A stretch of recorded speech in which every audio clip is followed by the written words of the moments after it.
Antarctica পৃথিবীর সর্বদক্ষিণ প্রান্তে অবস্থিত এক বিস্ময়কর শ্বেতরাজ্য।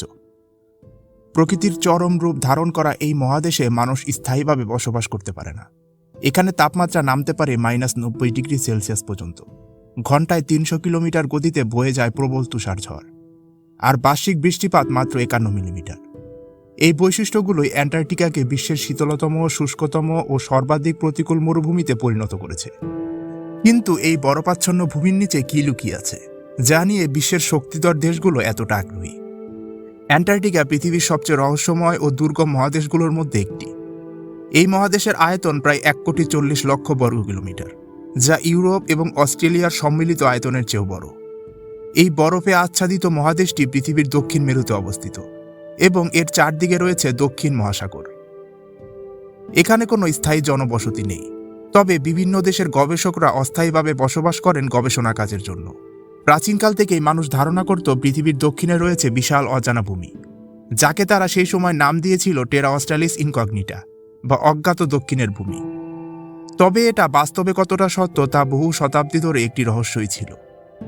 এরপর 1773 সালে বিখ্যাত ব্রিটিশ অভিযাত্রী ক্যাপ্টেন জেমস কুক তার জাহাজ নিয়ে দক্ষিণ মেরুর দিকে যাত্রা করেন এবং প্রমাণ করেন যে সেখানে বিশাল এক বরফাচ্ছন্ন ভূমি রয়েছে।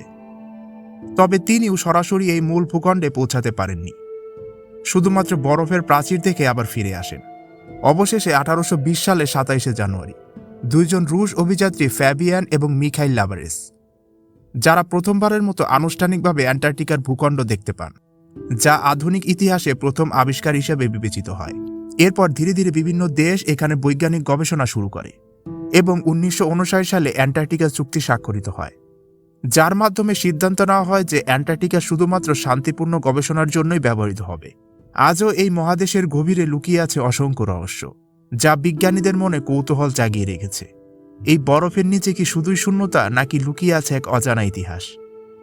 কিছু লোকের ধারণা এই বরফের স্তরের নিচে এলিয়েনদের মহাকাশযান বরফাচ্ছন্ন অবস্থায় বিদ্যমান। আবার কারো কারো মতে এখানে দ্বিতীয় বিশ্বযুদ্ধের সময় হিটলারের গোপন সামরিক ঘাঁটি ছিল। গত কয়েক বছর ধরে বিজ্ঞানী এবং গবেষণা কেন্দ্রগুলো ক্রমাগত চেষ্টা করছে এই রহস্য খুঁজে বের করতে। 1900 থেকে 1920 সালের মধ্যে অনেক এক্সপ্লোরার অ্যান্টার্কটিকার দিকে চলে আসেন এবং পরীক্ষা নিরীক্ষার কাজ শুরু করেন।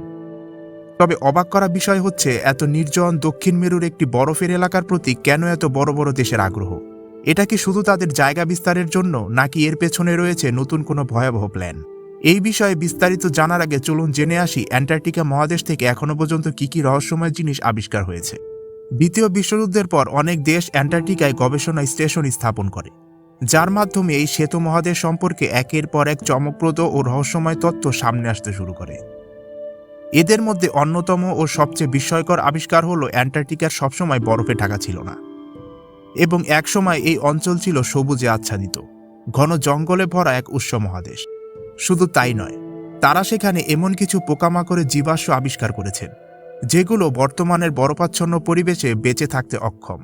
এই আবিষ্কারগুলো থেকে স্পষ্ট হয়ে যায় যে আজকের বরফে মোড়া দক্ষিণ মেরু একসময় ছিল নাতিশীতোষ্ণ জলবায়ুর অধীনে, যেখানে প্রাণের সজীব উপস্থিত ছিল।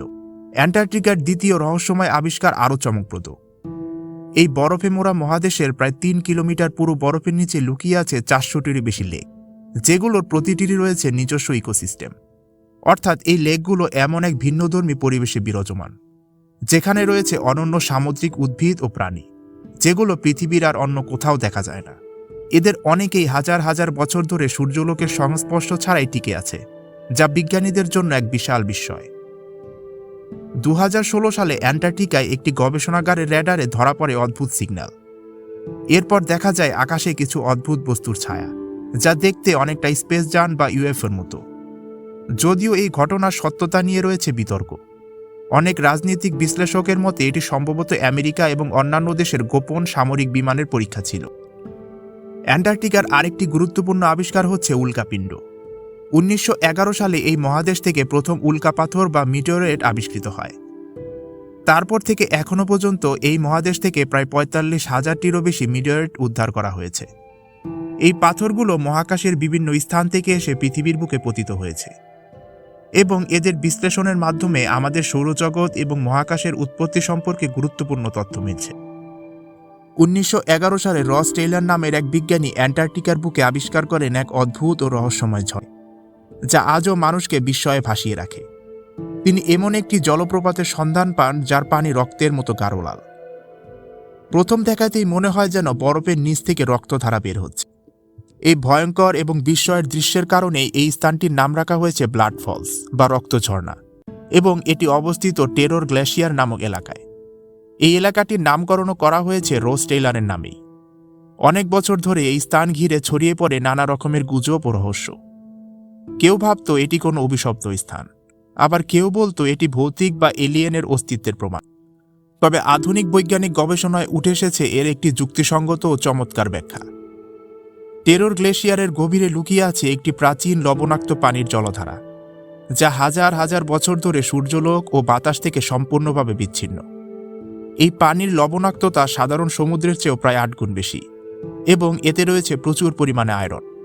যখন এই লবণাক্ত পানি গ্লেশিয়ারের ফাটল দিয়ে বাইরে আসে, তখন সেটি বাতাসের অক্সিজেনের সাথে প্রতিক্রিয়া করে তৈরি করে লালচে রঙের আয়রন অক্সাইড, যা দেখতে অনেকটাই রক্তের মতো।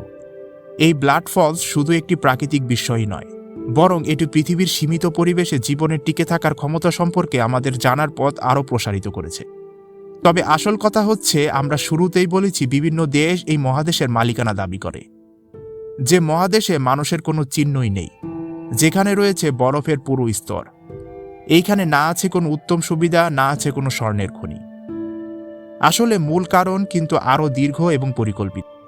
1992 সালে যুক্তরাষ্ট্রের ইউএস জিওলজিক্যাল ডিপার্টমেন্টের একটি গোপন সমীক্ষায় উঠে আসে এক চমকপ্রদ তথ্য। অ্যান্টার্কটিকার বরফ আচ্ছাদিত জমির নিচে লুকিয়ে আছে প্রায় 500 বিলিয়ন ব্যারেলস পরিমাণ প্রাকৃতিক গ্যাস এবং তেলের বিশাল ভাণ্ডার। একসময় ধারণা করা হতো এই বরফময় মহাদেশে শুধুমাত্র বরফই আছে।